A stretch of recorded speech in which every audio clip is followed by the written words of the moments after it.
Hey everybody, this is Alex Merced from alexmercedcoder.com, and we're doing some more Ruby.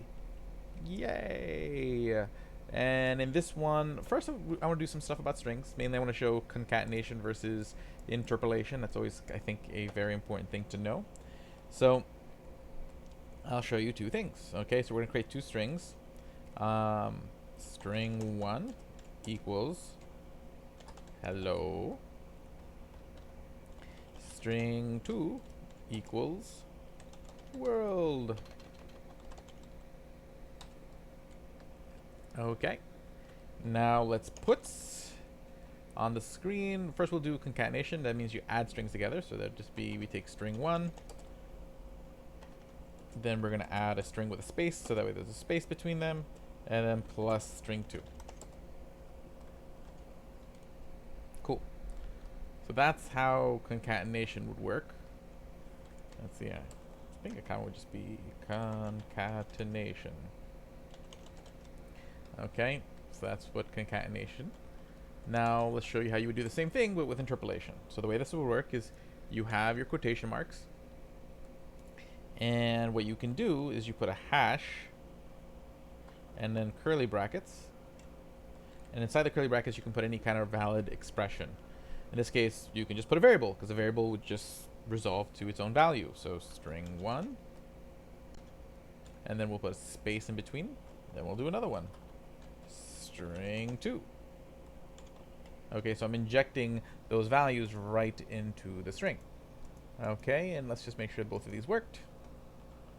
So ruby testing.rb. We should end up with hello world twice. Not exactly. The interpolation didn't quite work out the way I expected. Let's examine. Okay, I think I see why. Specifically in Ruby, what happens is that if you want to use interpolation, it has to be double quotes, cannot be the single quotes. So you see the colors change when I switch it over to double quotes, and we can see that now it really is just grabbing the value there. So now if I run this again, now we're getting hello world, hello world. So this is interpolation, where we are sort of injecting stuff into the string directly. So there's different ways to kind of combine your variables into your strings is the point. I personally always prefer interpolation, generally in any language. Except compiled languages oftentimes make interpolation a little trickier than needed, but not too much trickier. Yeah, so that's that. So now let's talk about functions. Okay. So in Ruby, they're not called functions; they're called methods, and basically the syntax is going to look a lot like Python in the sense where you use the word def to define a method. Then you put the method name. So we're going to call this one hello world, and then you would say how many arguments it has, and I'm not going to give it any arguments. Okay, and then here you then in the block, so again the block ends with the word end, we would just put what you wanted to do. In this one, it's just going to put hello world, keep it simple. And now if I want to use the function, I can just type in hello world. And one nice thing I think when it comes to Ruby, you don't actually have to put the parentheses. Okay, the parentheses aren't needed. So if I do this, it should just work. Uninitialized constant hello world. Or maybe I do. I do have to invoke. There we go. Okay. And there we go. That works. Okay, so it's pretty much like any function. If you've ever used another programming language, you give it a name, you tell it what to do, and then you can use it. And I can use it multiple times. So I can be like, let me copy and paste it. And that's the beauty of functions. You can use them over and over again. So you only have to type out the logic once. So once you've made it, you can just keep using it instead of having to type out that same logic every single time you want it to happen. But usually functions become more fun when you start using parameters and you're able to pass in arguments. So let's see here. We can say def hello world. And we're going to have two arguments.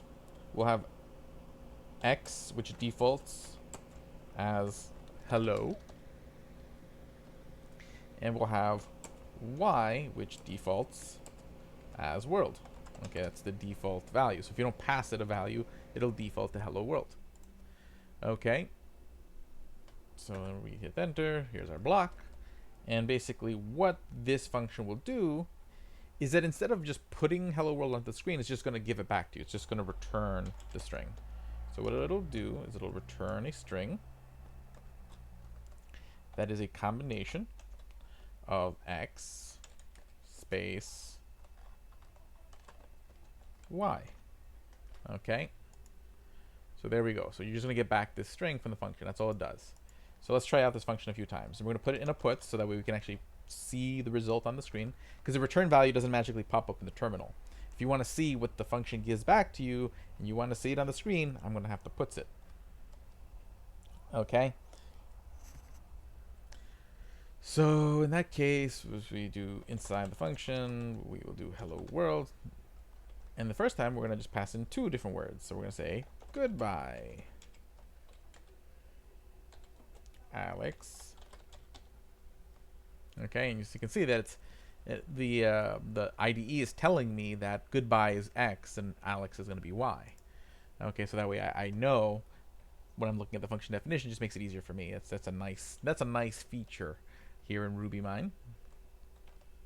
Okay, now let's use it again. Now what if I use hello world, but I don't pass any arguments in? So I don't pass anything in. So in that case, X is going to end up defaulting to hello, and Y is going to end up defaulting the word. And it always does it in the same order. So when I pass in data into the function, it always does it in the same order that I have it outlined in my definition of the function. Okay, so let's run that. Okay, so goodbye, Alex. Hello, world. Same function, two different results. Okay, that's when functions are really getting fun, because you can make them do all sorts of things for you, and you'll be able to use them in many different situations, which makes them super robust. One last thing to talk about is, what if you wanted to have infinite number of arguments, but you don't want to write out like a bajillion letters? What you could do, okay, is you could just say something like args. Well, it doesn't really matter what it's called, but you put this little asterisk in front of it. And what it does, it just basically says all arguments going forward will go into an array of args. So now what we'll do is we'll return args. Okay, and we will just put that result. So basically what hello world is going to do is just give us back all the arguments, and we're just going to give it a whole bunch of arguments. 1 2 3 4 5 6 7 8 9. So we're giving it 9 arguments, so we should just get an array with 1 2 3 4 5 6 7 8 9. Let's give it a shot. Okay, let's see, there's all the arguments. Okay, so that's a thing. And again, I can use those arguments one by one. I can loop over them. It's just something you have available to you if you wanted to use it. But yeah, that's how you create functions or methods in Ruby. We also learned about concatenation and interpolation. So hopefully, you're feeling good with the Ruby. I'll see you guys in the next video.